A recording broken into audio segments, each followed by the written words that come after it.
Once, you could turn any corner in America and find connection waiting, behind glass, under neon, humming softly in the night. Sometimes it was a booth, sometimes just a metal phone bolted to a wall beside a diner, a bus stop, or a gas station. You'd lift the receiver, and for a few minutes, the noise of the world disappeared. No password, no plan, just a coin in your palm, a number to dial, and a hope that someone would answer.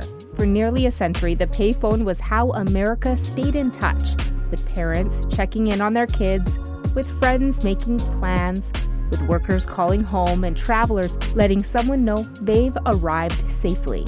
They helped soldiers reach their families, drivers report accidents, and strangers call for help when it mattered most. For people without a home phone, students, migrants, low-income families, the payphone was a lifeline, not a convenience. Today, those phones are nearly all gone, forgotten, left to rust beside the parking lots and roads they once served. But the memory lingers, a quiet reminder of when reaching someone took effort and every word cost something. The story of the payphone begins not with technology, but with need. In 1889, an inventor named William Gray watched his wife fall ill and realized he had no way to summon help.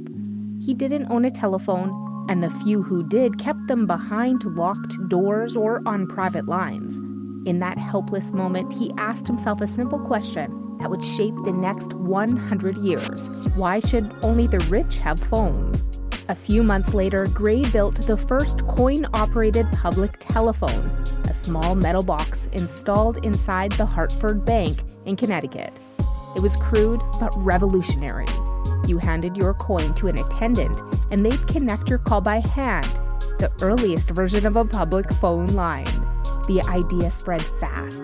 By 1900, payphones were showing up in hotels, drugstores, and railway stations, anywhere people needed to reach beyond the walls they stood in.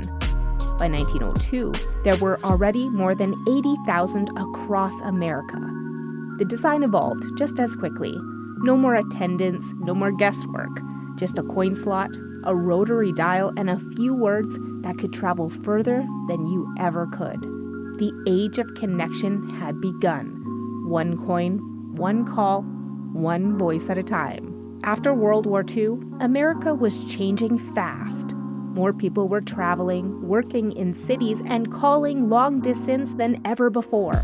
The payphone became part of everyday life, used by millions who now expected to reach anyone, anywhere. The Bell system, the nationwide phone network run by AT&T, promoted payphones as America's neighbor on every corner.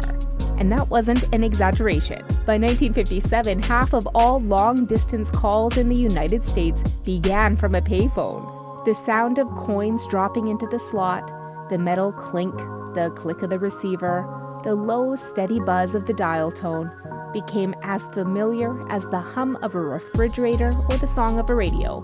Every booth was a small glass sanctuary, private in public.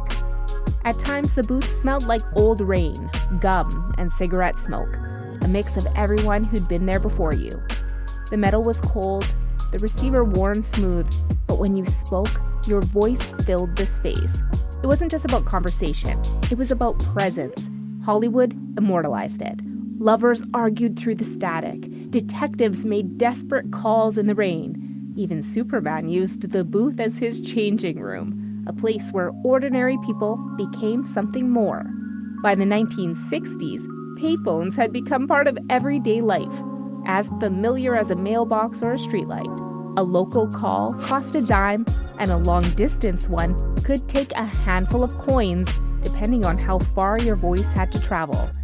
And that made the payphone more than technology. It made it part of the American story.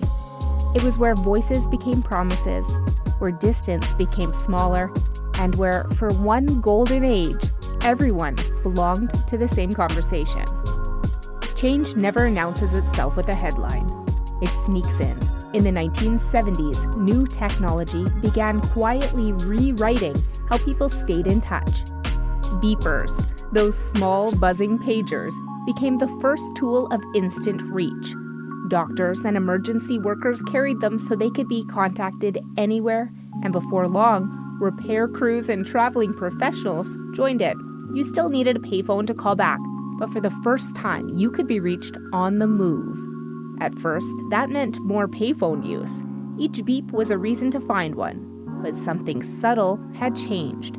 People began expecting constant access. The habit of being reachable started to take root. And once people got used to that kind of connection, standing still to make a call started to feel old-fashioned. Then came calling cards and 1-800 numbers. Prepaid cards meant you could make long-distance calls without carrying coins. Toll-free 1-800 numbers made it easy to reach companies and customer service lines without paying at all. Little by little, each new convenience made the payphone feel less essential. Then, in 1984, the biggest shift of them all hit. The United States government broke up AT&T's Bell system, the monopoly that had controlled nearly every phone line in the country. The move opened the market overnight. Long-distance rates dropped. Competition grew. Calling from home got cheaper and easier. By then, more than 90% of American households already had a landline, so the change wasn't about access anymore. It was about convenience. Cordless phones arrived soon after, letting people walk from the kitchen to the backyard without hanging up. And by the late 1980s, the first portable car phones began shrinking into handheld cell phones.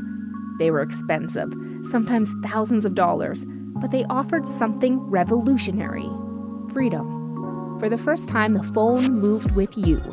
Even so, payphones didn't just vanish overnight.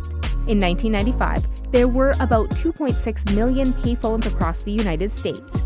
A decade later, that number had dropped to roughly 1 million.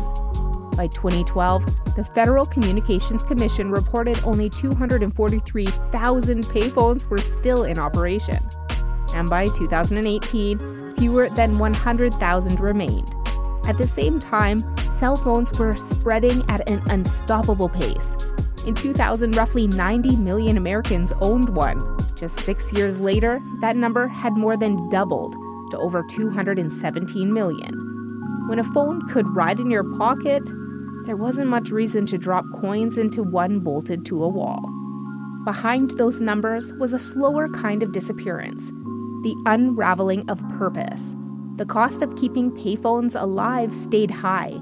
Cleaning, repairs, replacing bulbs, collecting coins. Meanwhile, vandalism rose and profits sank. Cities stopped renewing contracts. What had once been a symbol of progress became a maintenance problem. By the early 2000s, the change was impossible to ignore. The booths that had once marked connection now stood like relics, open, dented, and half forgotten. And then, one by one, they disappeared.